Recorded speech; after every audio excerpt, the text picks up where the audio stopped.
You're listening to the Station 71 podcast with your hosts, Mario, Beth, Brian, and Kirsten.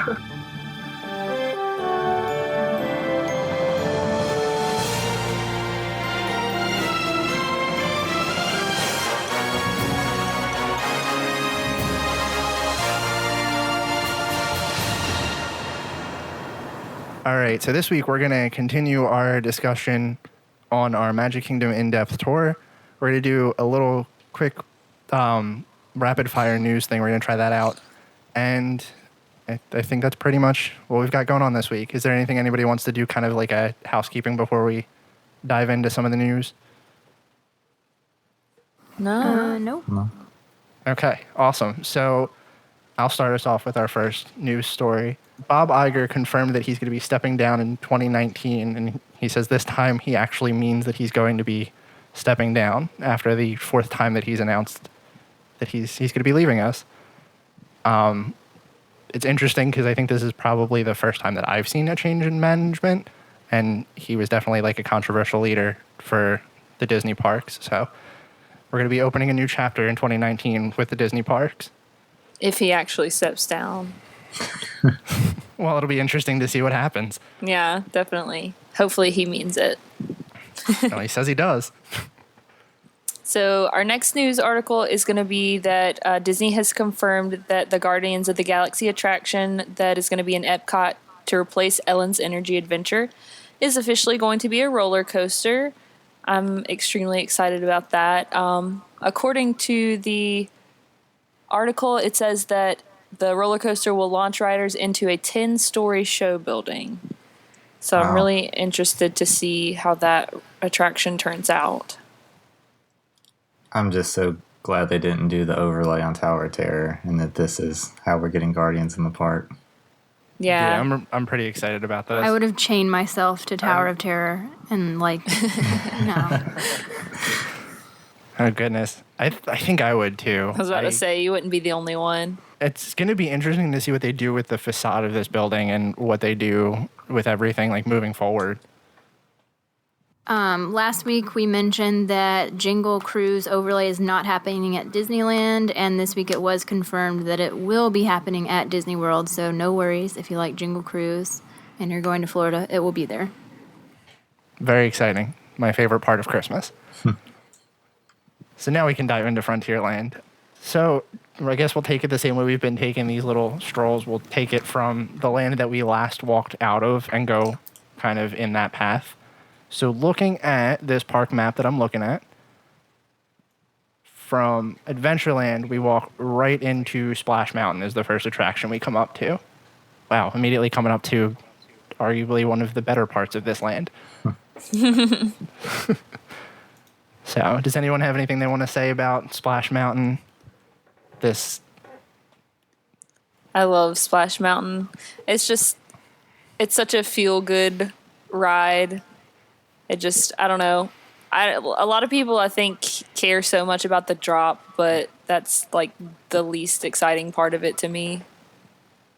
Yeah, I just like all the animatronics and stuff.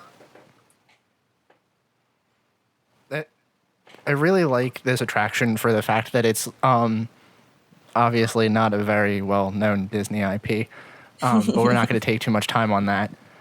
But I like the fact that it's very like classic Disney. We've kind of thrown that around a couple times on the show, where it's a ride that's got the music that gets stuck in your head. It's got the timeless animatronics. Like everything just looks good, and like you said, it feels good. So this is a great attraction in this land. And I think it's definitely like a staple of the Magic Kingdom. Have y'all seen the gopher? The gopher? Yeah. At the end? Yeah, the gopher at the end. There's a gopher that sticks his head out and yells FSU because the Imagineer was a Florida State University graduate or fan. Oh, wow. I didn't know that. That's funny. I don't think I've ever noticed it.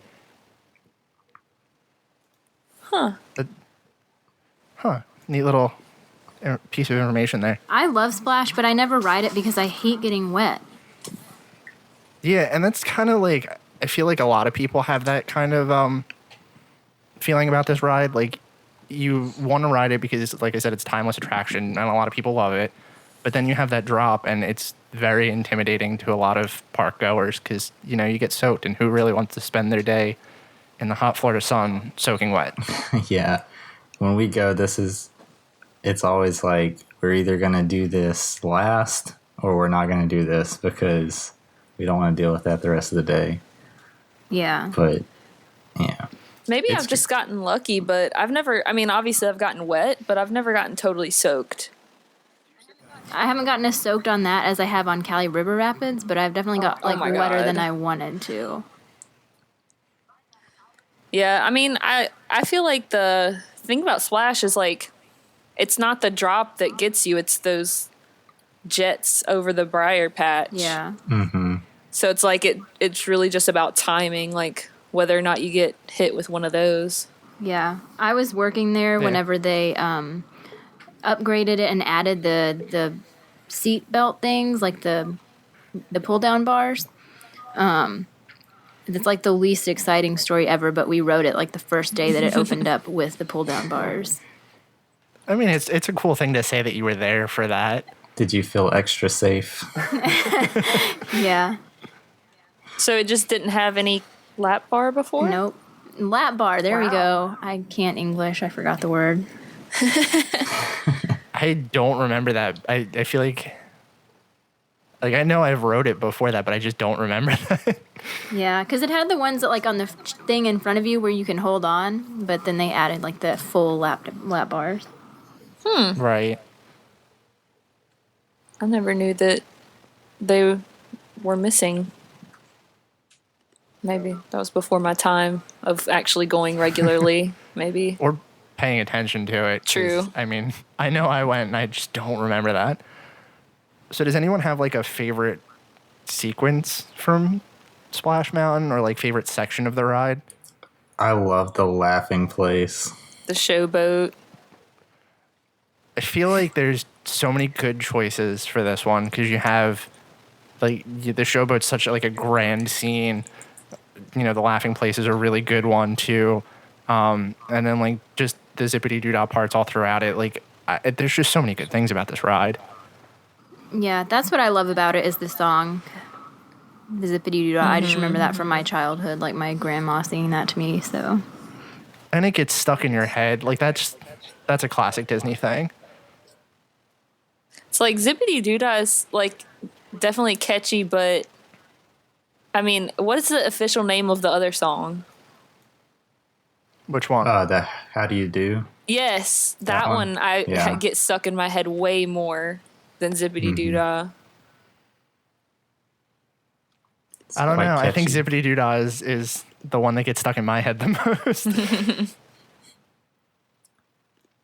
You know, and another thing about this ride, when we did our top cues, I feel like I severely overlooked this one because going back and having ridden this recently, it's fantastic from start to finish. It's extremely immersive and really just builds up the whole kind of the plot of the ride too, as well as the just the theming of it really well, I think. So probably should have included it in one of my top cues because I really enjoy it.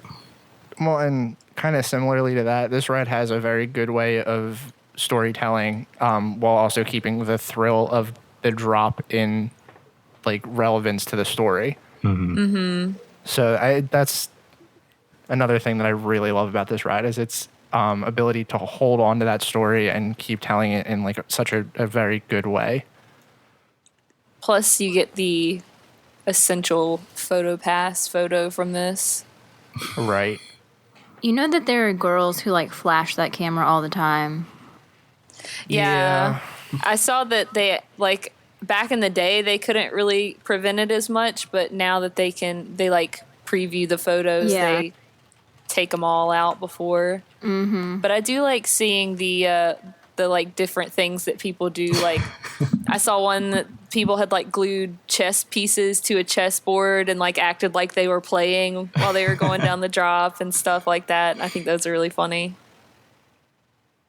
That's good. Yeah. I feel like I don't see a lot of them anymore. Like I used to see them all the time. I'm pretty sure there's like a website dedicated to them. Yeah, I'm sure there probably is. So we have to backtrack a little bit because I missed a food kiosk, and it wouldn't be an in-depth tour if we didn't stop everywhere. Right before you walk into Splash Mountain, there's the Golden Oak Outpost, which is just kind of like a little fast food thing. Not anything super exciting. I don't know if anybody has anything they want to say on that one, but this is the one, and thank you for posting the correct name, because I was trying to talk about this in one of the other episodes, and I realized I got the name wrong. I think I called it Wilderness Outpost or something, but it's the Golden Oak Outpost. This place is the one that used to have the waffle fries that you could get like the toppings on and stuff, and it was super good. And then they did away with it, and now it's just like chicken nuggets and fries, I think. So, Man, that's a kinda bummer. sad. I know. It was one of my favorite places because it was super quick. Nobody went there and had really good food. So, unfortunate. Yeah, that is unfortunate. I would have liked to have had the waffle fries with stuff on it. Yeah. My boyfriend always stops by this kiosk because he's a chicken nugget fanatic. there's something about Disney chicken nuggets, I'm telling you. But I shouldn't have looked up the pictures of those French fries because there's an article on the Disney Parks blog titled "Creative Fries at Golden Outpost in Magic Kingdom," and I'm like sitting here drooling at some of them. Yeah, the ones that they would have, it was coleslaw and barbecue on top of, were like my go-to when I went to Magic Kingdom. I just passed that picture. Oh, man. Now I'm getting hungry. There's also one with like jalapenos and stuff on it. It looks like beans, jalapenos, cheese, and like a salsa kind of thing. Stop. I'm getting hungry. Apparently, this is also where you get the Country Bear jug. I don't know if this is where you got yours, Brian, but maybe this is one of several places. You can also get it at the kiosk that is directly across from Country Bears, which is where I got mine. Gotcha.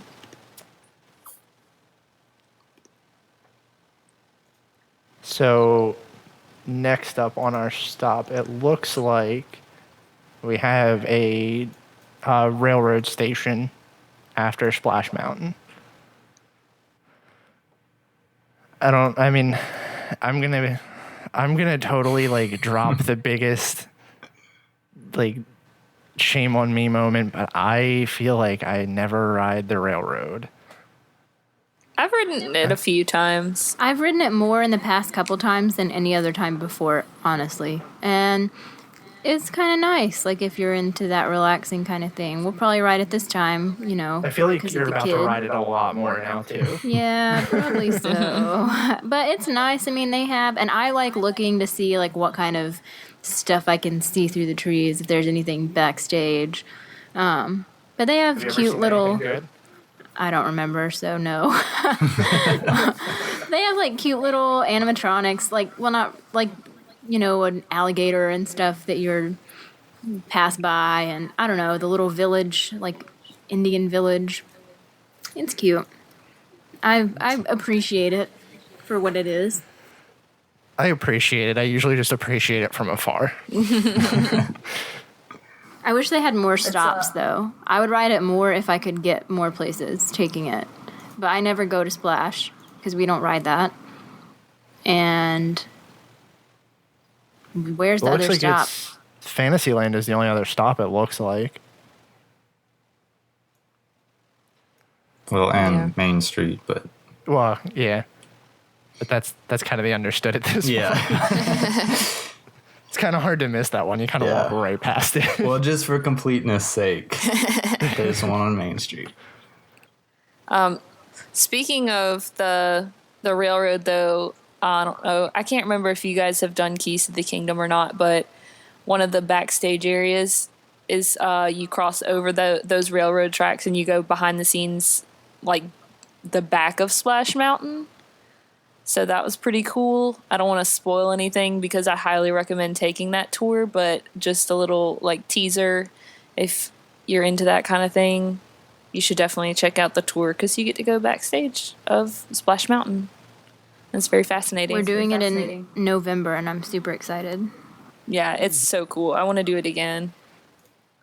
You know, you've gotten me so like interested in this tour, and I've wanted to do it before, but I've always been kind of afraid that it's gonna like not like ruin it for me, but like I'm all about not seeing the behind the curtain stuff. But every time you talk about it, I'm like, no, I really, really should do that. It sounds really fun. Yeah, it definitely didn't ruin anything for me. I think it made me appreciate it more, if anything. See, I'm like the exact opposite of that, Mario. Like, I want to figure out how the stuff works when I see it. Like, so I feel like that would be really good for me.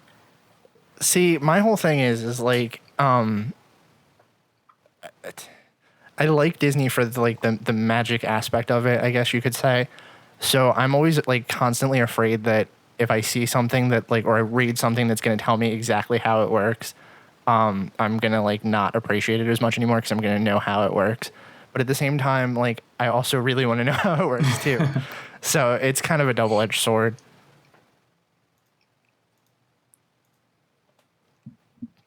But after that, it looks like we've got Big Thunder Mountain Railroad, which is arguably the other good attraction in here. I mean, I know Brian's going to fight me on that one when I say that these are the two good ones. Man, already dogging on it, and we haven't even made it to it yet. Jeez. There's a reason it's last on the list. I feel like you're going to be like... last. No, I know. I just have to bust on them. It's last on my list. We just have to bust on you for it. I won't. I like country bears. But Big Thunder Mountain is the other thrill ride. We'll say that. There you go. That way we're not dissing on anything else here. But this one, I mean, I like this one. And you can always... This was our strategy when we used to go as like a whole family. We would ride Splash and then Big Thunder because we always used to have the theory that riding a fast ride would dry you off. It really doesn't. I never thought about that.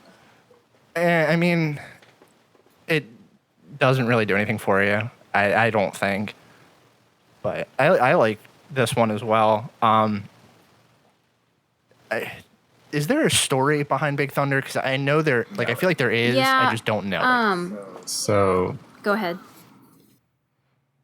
Oh, yeah. I mean, I don't know too much in depth in it. Obviously, it's a abandoned mine that's now a ghost mine that you're going through. I haven't done a lot of research in the background of it, so if y'all know more, please feel free to share it. I mean, the story I know is not like the backstory. It's more of, and I haven't read about this in a long time, so I just remember like a general overview. But Tony Baxter, who is another one of my Imagineering idols, came up with this whole concept, and they were going to call it something else. But it was, Plateau. And it was going to be like this ride, and it was going to be more in depth, and they were going to have like a whole Indian village you could, I think, walk around in and stuff. And that didn't end up panning out at Disneyland, so it became Big Thunder Mountain, and it was really Tony Baxter's first major project with Imagineering. That's pretty cool. I mean, the thing about this ride is like, it feels like there's definitely a story here. And I think the reason that it doesn't get as much credit as like a lot of the other attractions in Magic Kingdom is because the story isn't as cohesive, I guess. Or it's not as in your face, I guess is the best way to say it. So arguably it's probably one of the weaker stories in Magic Kingdom. And I think that's probably why it doesn't get as much love as like a lot of other attractions. Because I feel like this one is a classic as well. Yeah, well, and it's kind of weird. Definitely. And I mean, good. Oh, Thunder Mesa is what they were going to call it. But no, it's weird to me because, like, Space Mountain is such a classic, but it really doesn't have, like, a cohesive story either. I mean, you walk through, like, a line and you see a bunch of cookies in space, pretty much. That's actually really true. I never thought of it that way. I think that their story is more after the ride, going up the ramp. Yeah. Right. And I think this one's a little bit more present than it is in Space Mountain as well. I think Yeah. what it lacks in story, though, it really makes up for in theming. Yeah, Yeah, the it theming is really really does. cool. Have you guys been through the interactive queue? Yes. I don't think I have because every time I ride it, I have a fast pass. So it's a little weird. It's been a while since I've done it. I think I've only done it once since they upgraded to the interactive queue. But it's got a lot of like screeny stuff. Like the one thing that I remember distinctly is there's like I guess like a coal chute kind of thing, and you slide it open, and there's like a digital screen with a canary in it, and then you shut it, and then the canary's gone when you open it again. But it's a little hard to see in the sun, so it's kind of like weird and very easy to look past. It's definitely not as good as the interactive queue in like Haunted Mansion and Peter Pan, obviously, but it's pretty neat. I mean, it was definitely deserving of an upgrade. Did you notice the light bulbs? I did not. I haven't been through it, but I know one of the Imagineers who worked on the interactive queue, and so they have like it's really popular now, but they're old-fashioned, the Edison light bulbs. Yeah. They actually invented like LED Edison light bulbs for that ride. Huh. Oh, wow. Really? That's pretty cool. That's very cool. I would like some for my house. Because, like, aesthetically, they're so cool looking, but LEDs are the way to go. That's neat, though. I'll have to take a moment to actually go through the real queue next time instead of just using a fast pass. The real queue is nice, especially now that it's gotten that upgrade. But like I said, some of the things are a little hard to see, like the canary thing. I know there was a child in front of us that was looking at it, and his dad couldn't see what was going on in there, but he could. And we kind of thought that he was like imagining something. Like we didn't really think that there was anything going on in there or that it was broken or something. And then we looked at it, and I had to like actually cover my eyes to look into the little hole thing and see it. It was kind of weird. Yeah. And like I said, it's very odd, especially considering like, Haunted Mansion has a really nice interactive queue in that little like switchback area there. And this is just kind of like little things here and there. Yeah. The way that I was kind of interpreting it was similar to the like Winnie the Pooh interactive queue, where it's just like a bunch of things to touch and some screens. That is kind of like the best way to look at it. It's just a bunch of little things here and there. It's not anything like over the top exciting. Gotcha.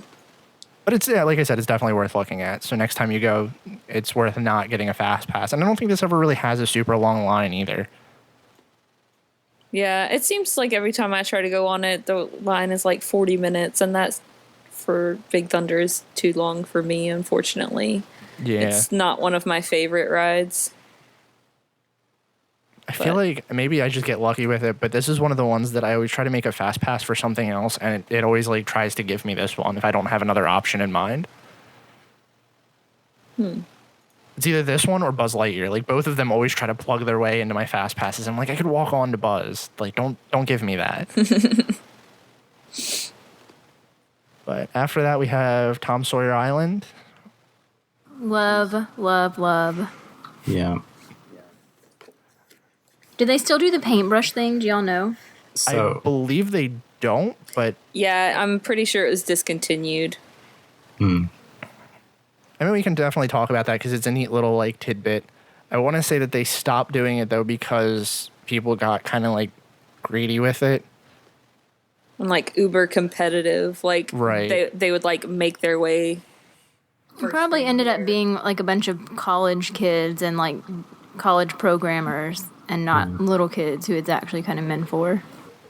Well, and that's kind of the sad thing about a lot of things that Disney does like this is like you have the like magic moments and stuff like that they kind of try to throw in there, or like the little fun surprises, and then they start hitting like the internet, which is a good and a bad thing, but then it spreads like wildfire and they have to take it away because one person doesn't get it and they complain, and For our listeners who have no idea what we're talking about, Thank you for reading my mind. the cast members would go out and hide a paintbrush somewhere within Tom Sawyer Island in the morning, and the first person to find it and bring it back to a cast member would get something. It was usually a fast pass for a Frontierland attraction. So that's what we're talking about. Yeah, I would have really liked to have found it, but I'm pretty sure they discontinued it before I even realized it was a thing. It would be cool not to even, like, just for the fast pass. I mean, like, not even to get the fast pass, like, just to go and be able to look and try to find it. Yeah. Because that's what's so cool about Tom Sawyer Island is, you know, you just getting to go and explore everything. Yeah, it really is, I think, super underrated. Because we went to it whenever we went for our one day in May, and it was so nice just to, like, I don't know, go through all the caves and, you know, have fun. I can't wait till Eli's, like, 5 or something and wants to run around there. So we should probably explain how to get there, too. Just kind of talk about that a little bit, because this is a really out-of-the-way attraction, too. Mm-hmm. Like, if you don't really look for it and don't notice it on the map, it's very, very, very easy to miss. Mm-hmm. Yeah, so essentially, for those who have never done it, you have a dock on the Magic Kingdom side, I guess, or the Frontierland side of Magic Kingdom, and you go and stand on the dock and wait for a little boat to come. I don't know about you guys, but these boats always terrify me. I'm, like, convinced they're gonna sink. But well, one of them did. Like, really? Yeah, a few years ago, one of them did. Oh no! Now I'm never gonna ride one. Maybe I shouldn't have said anything, but yeah. Man, I mean, I'm sure nobody, like, died. There were no fatalities. No. You can probably stand up in the water. Yeah, that's probably true. But I think that's one of the reasons a lot of people don't take the time to do it, because you have to wait to actually get there, and then you explore it, and then you have to wait to get back. But I definitely think it's a cool little stopover, and it's a great way to get away from the crowds. That's the thing about it. Like, on the one hand, when I go to it, I'm, like, kind of sad, because it's like, oh man, it's like people just pass by it and don't even do it. And on the other hand, it's like, oh, that's what's cool about it, though. It's like you feel like you're away from Disney. You're out, you know, in the forest, like in caves and stuff, exploring, and it's not overrun with people. Mm-hmm. Yeah, I agree that it's very underrated, but nobody spread the word.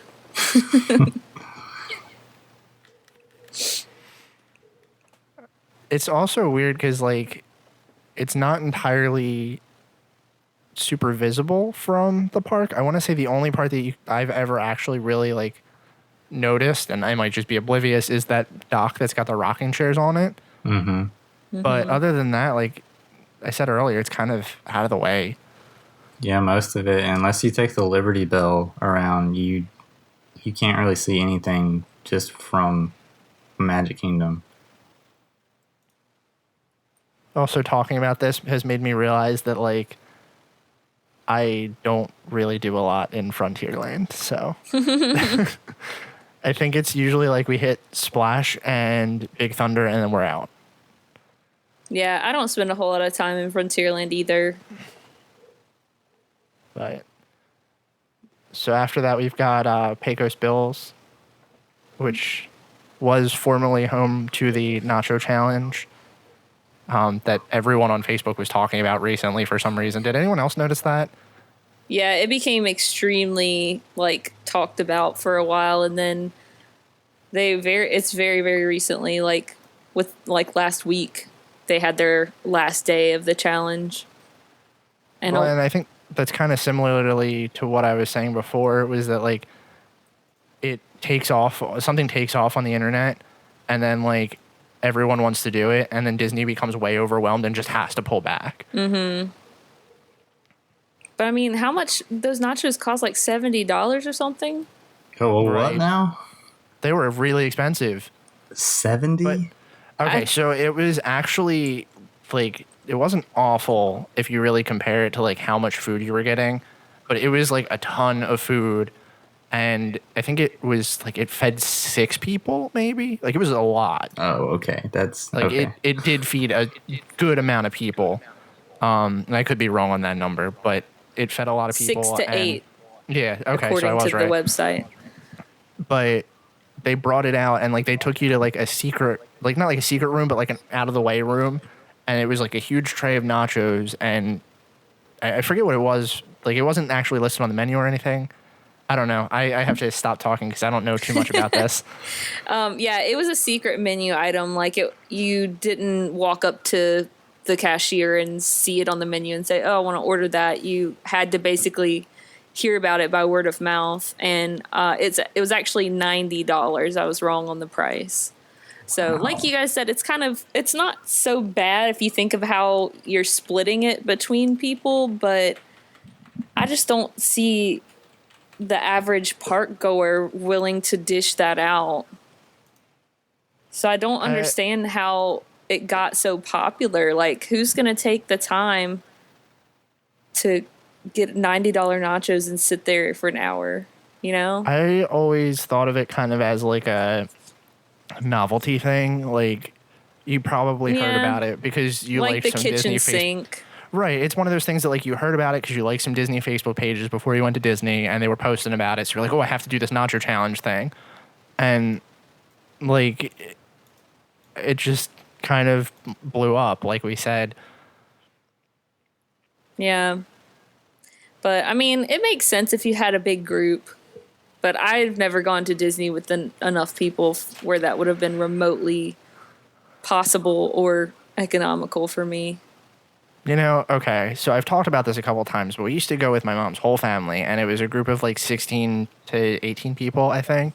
Like we went with a very large group, and we always stopped at Pecos Bills because we have a lot of like picky eaters, and they used to do. Don't know if they still do it, but they had a lot of like kids menu options, and it was very easy to get something here, and they always had the seating available for everyone. But I did not even think to do this. I did not even know about this until recently. Now it's So too late. I haven't, right. And honestly, like I'm not upset at all, actually. But the rumor So- is that a new secret menu challenge is going to take its place. So I guess we'll have to keep an eye out for that. I wouldn't be surprised. Has anyone else eaten here besides me? Oh, I love this. I love Pecos Bill. I like yeah. Cosmic's better, but I'll eat there. I think that's the general consensus on here is that it's either you really like it or you just take it or leave it.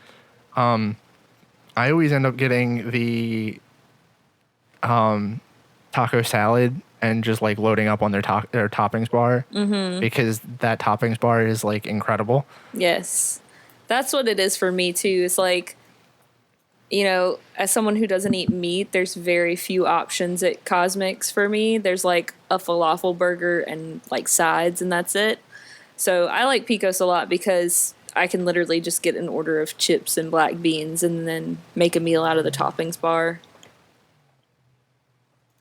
And they're not very expensive either. I mean, it is a quick service, so you can't expect it to be a lot, but just looking at their menu, it's fairly affordable. The average is about $14. Yeah, it's pretty cheap as far as Disney goes. I hate saying $14 is affordable as a meal. Yeah. So after that, we have Westward Ho, which is the kiosk that serves frozen lemonade, snacks, Mickey bars, etc. I think the only time I've ever stopped here was to burn snack credits.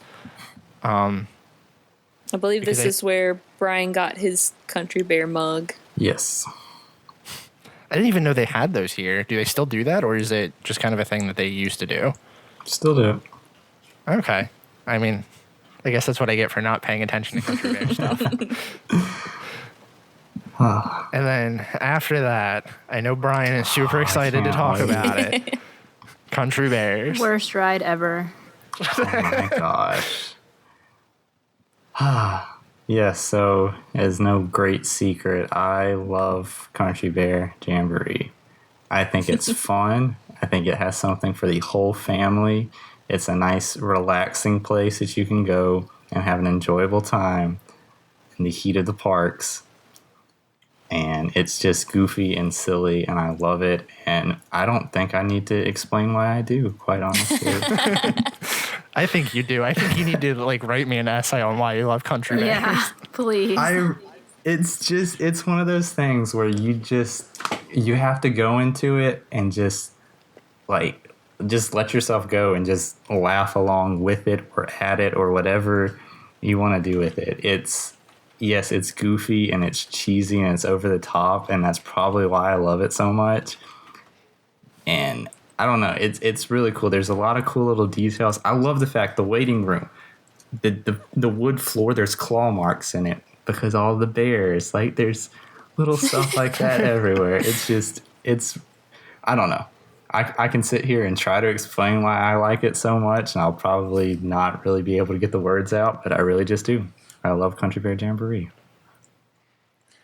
I love it too, but I don't think I love it in the same way because I have like a weird fascination with like, I don't know the way to word it, but like that kind of animatronic where it's just like so bad it's funny.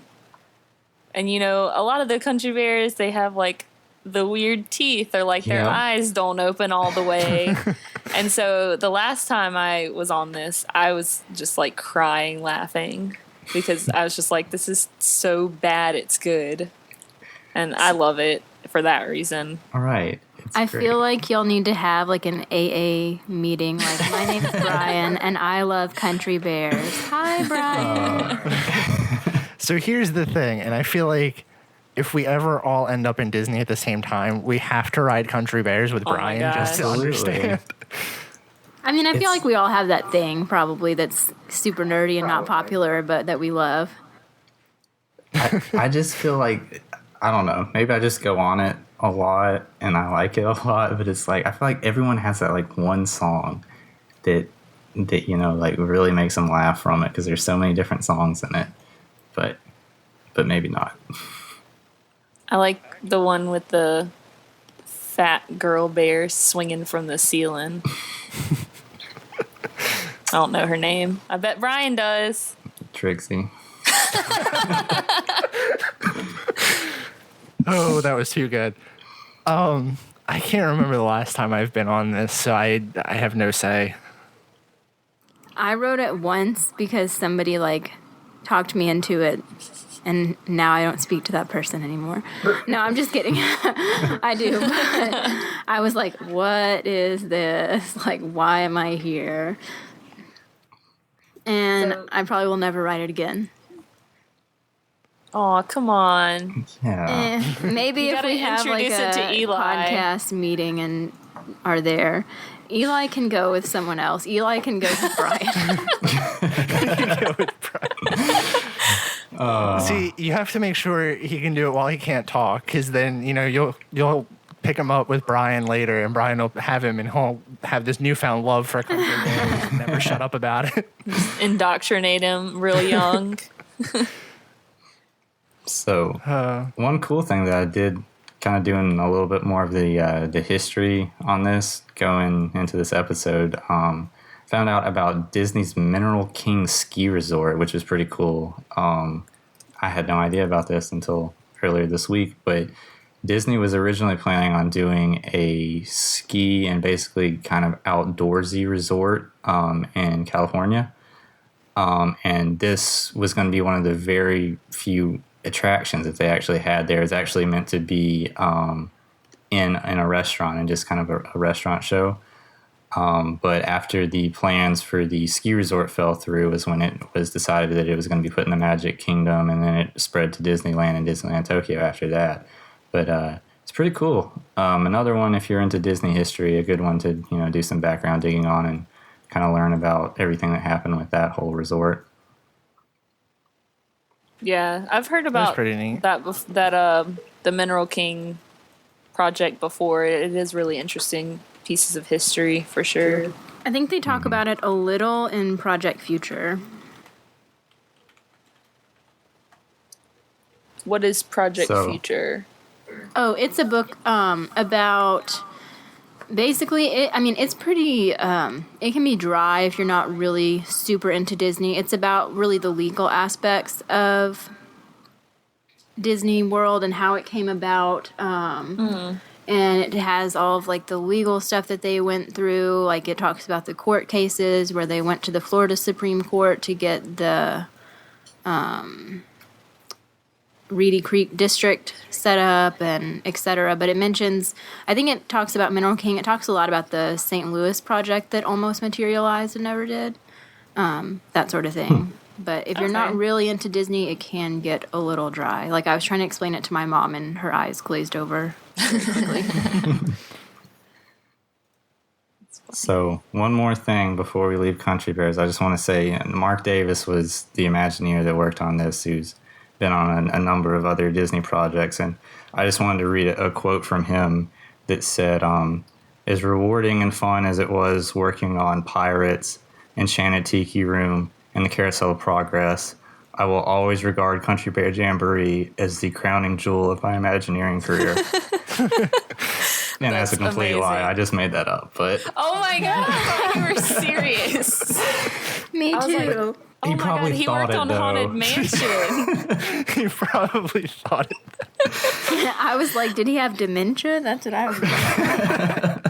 That was extremely convincing. I just want you to all know that I'm leaving that in this show. That would have been a really good April Fool's joke. Oh my god. So now that we're leaving the worst attraction, I'm just kidding. So you walk out of Country Bear Jamboree, and if you're lucky enough, you happen upon the Frontierland Hoedown, which is even creepier than Country Bear Jamboree. This is my first experience with Country Bears. I have to throw that out there because on one of our big trips that we went on with my mom's family, this was going on.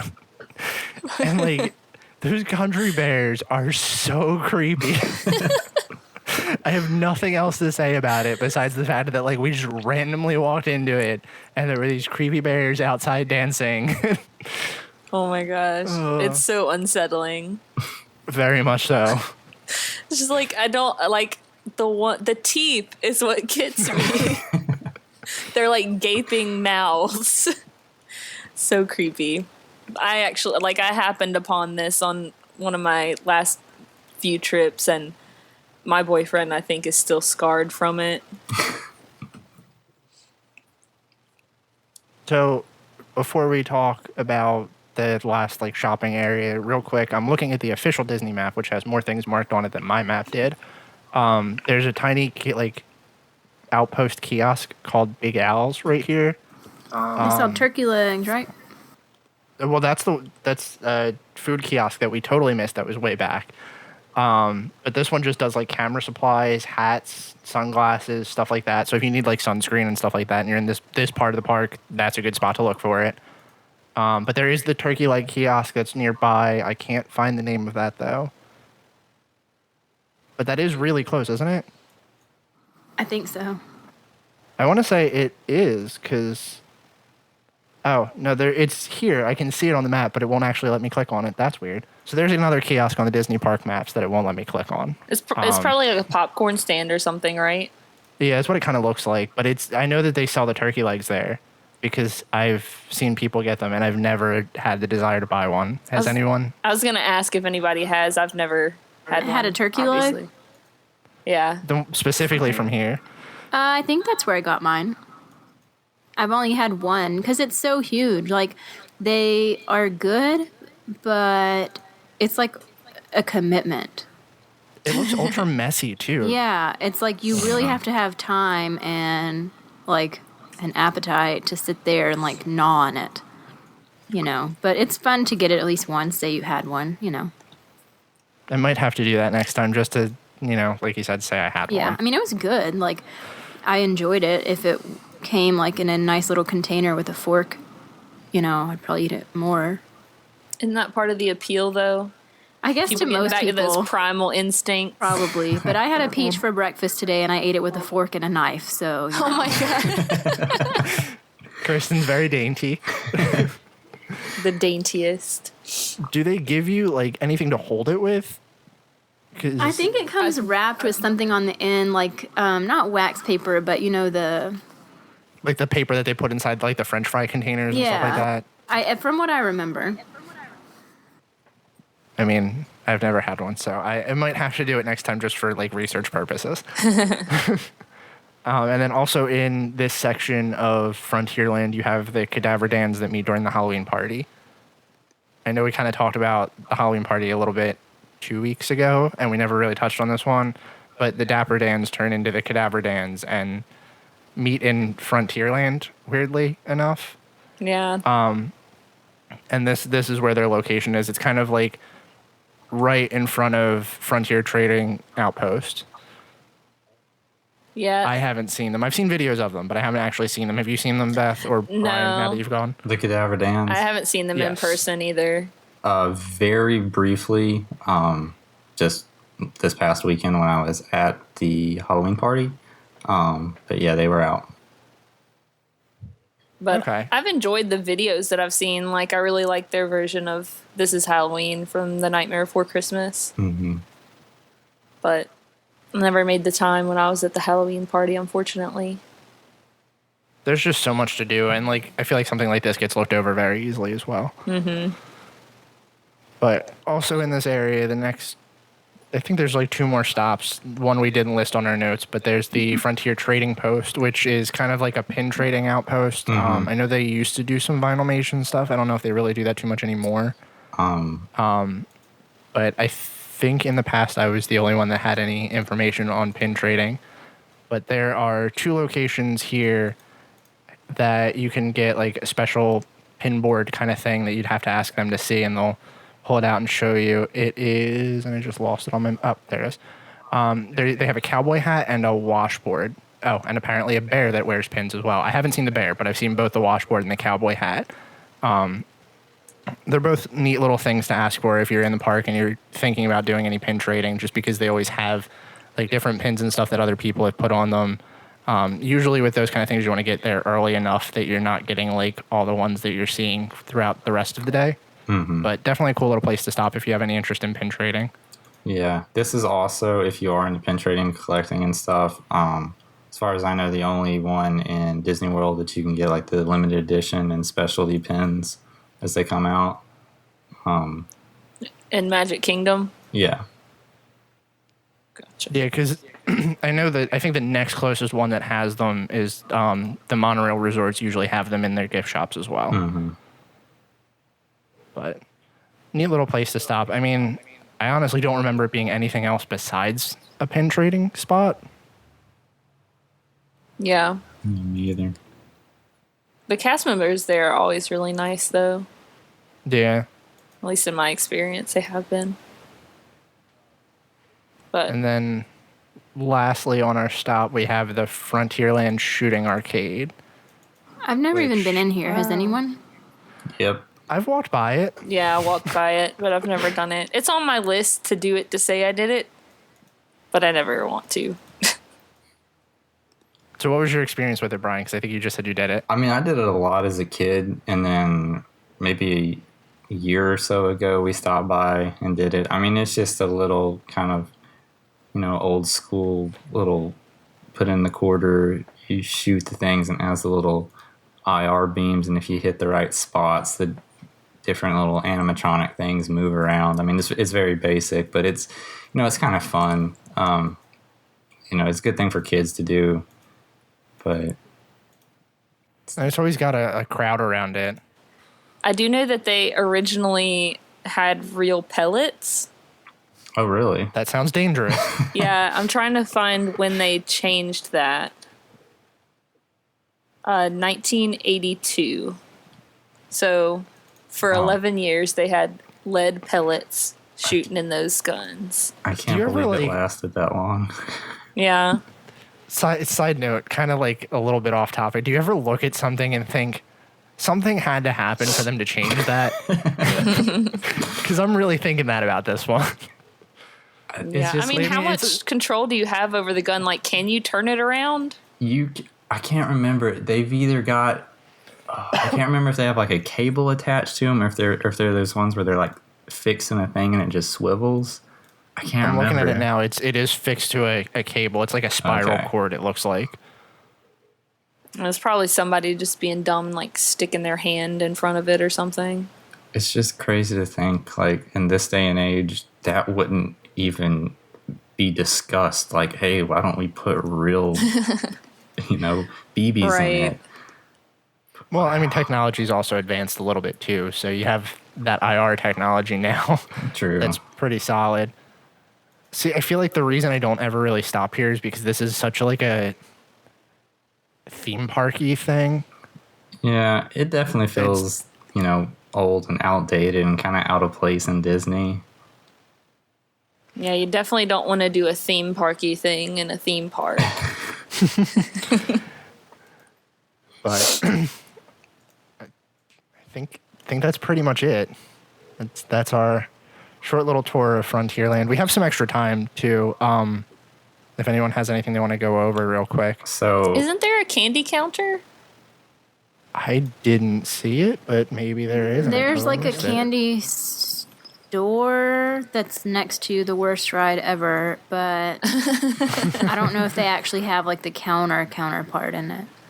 I just remember when I walk by, it smells like the confectionery, and I take a big whiff. I don't think they have like where they actually make stuff, but I think they sell like a lot of the typical candy, and I think they have like the Rice Krispie treats and stuff that are already bagged up and that sort of thing. Gotcha.